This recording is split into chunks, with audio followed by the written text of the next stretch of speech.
up? I got Naskin here with me. This ain't a diss song, but yeah, you know what it is. I'm a cheesehead, y'all niggas cheese whiz. Pittsburgh Steelers, that's nothing.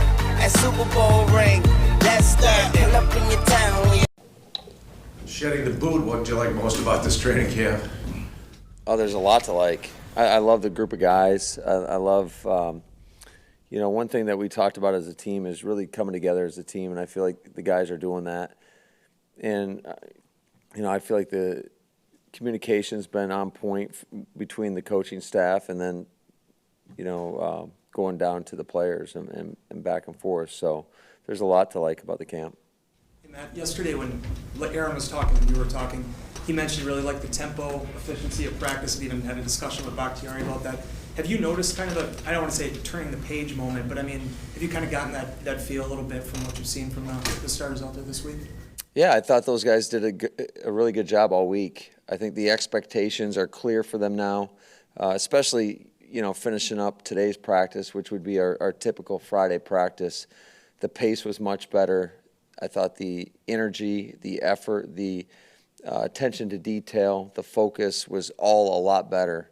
And it's because I clearly didn't do a good enough job at articulating what the expectations were the previous week. So those guys really did a nice job today.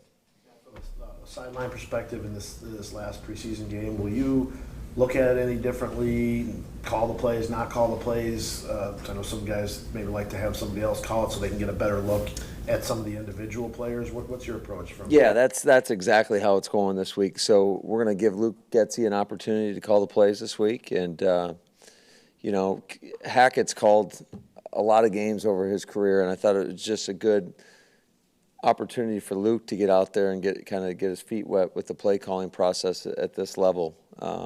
So it definitely affords you just the ability to sit back and kind of observe everything that's going around. And matter of fact, we did that really the last 2 days of practice. I kind of just had Hackett or Getsy call the plays in, and you really get a good feel of what's going on and just the energy level out there.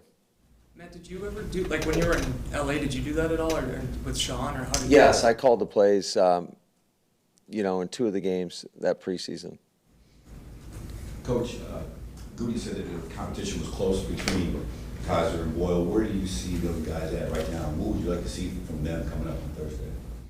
Yeah, I think it's extremely close. I just think consistent quarterback play, the operation, getting in and out of the huddle, getting all 11 on the same page, because that has been there's been really good moments, and then there's been some times where you get somebody doesn't know what they're doing, and you come to find out maybe it's the play call doesn't come out as clean as it needed to be. But just, consistent quarterback play, that's all we're looking for. Man, where do you think Robert Tonyan has taken his blocking? That's always been an issue for him. He was a former wide receiver. Sure. And how does he fit in what you do you think? Yeah, I think Robert's done a really, really good job. He gives great effort every play. I would say that the blocking, I think he's starting to develop into a complete tight end. Can he certainly improve? There's no doubt about it.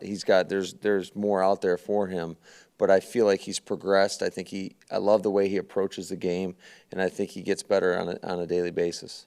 Both kickers kicked Thursday night, and where do you see that competition standing right now? That's one thing that I'm going to get into with our staff as soon as we break here. We're going to go over the complete play times, but I think it has been a pretty solid competition throughout.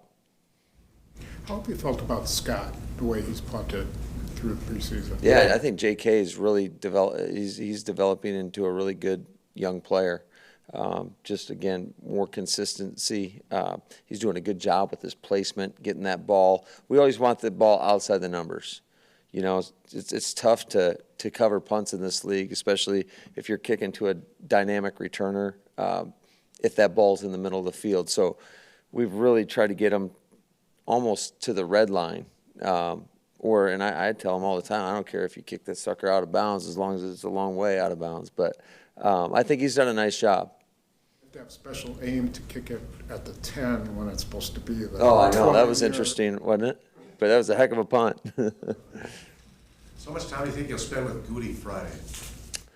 You know, I'm going to be meeting with him shortly here today, but we'll certainly sit down.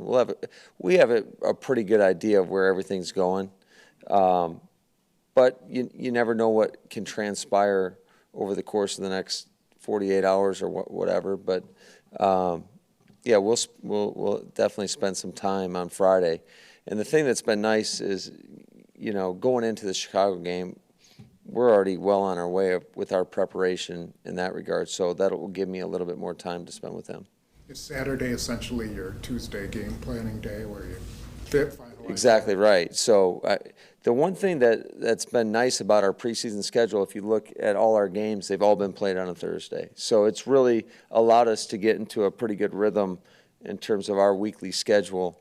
And this week is just, although we're still doing some stuff for those guys that are getting ready to play against the Chiefs, you know, some of the guys have been more focused on the Chicago game.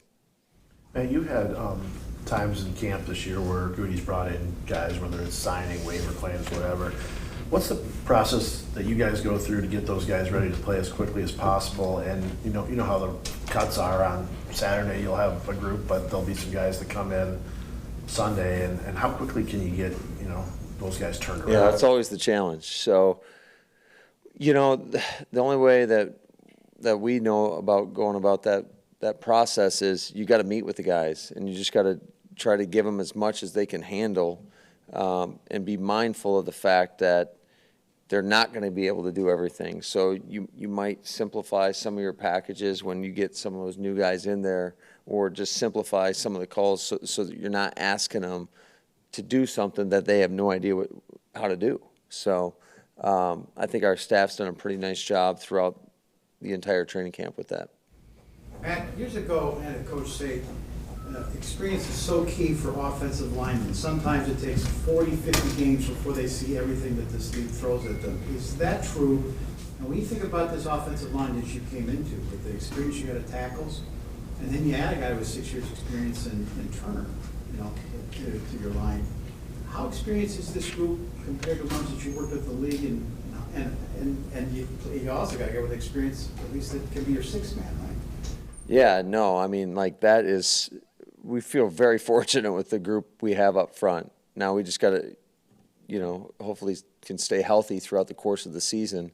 But those guys have played a lot of games together. And, adding, just like you said, Billy Turner to the mix, we feel like we got a really good young player in Elton Jenkins that could work his way in there as well. But we feel lucky with the group that we have. They're all very, very talented, but I think what really makes that group so unique, it might be one of the smartest, or not, if not the smartest, one of the smartest offensive lines that I've been fortunate enough to be around. So that just makes life, the communication with those five is so absolutely, it's absolutely critical to your success as an offense. And to have those guys, it definitely has made this whole transition that much easier. I wanted to ask you, how beneficial is that to have a veteran group that communicates so well, especially with the new offensive system? It's monumental.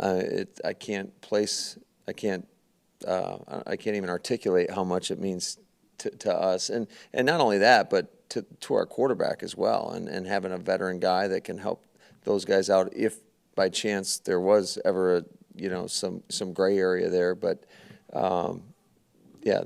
it's just a bunch of smart, bright guys. When you talk about stepping away from the play calling Thursday night to look at everything, what sorts of things are you looking for? What makes an impression on you when you're going to kind of step back and take a look at things from that perspective? There's so many things that I'm going to probably be looking at, but just kind of our overall operation, how guys are communicating with, from player to player, from coach to player, from coach to coach. It'll give me a chance to kind of really listen in and see how the communication's flowing, through all channels. And then also when you're watching the game, I think it gives you a little bit more of a chance to worry less about scheme and kind of look at, all right, are these guys playing with the energy that we're looking for, fast and physical.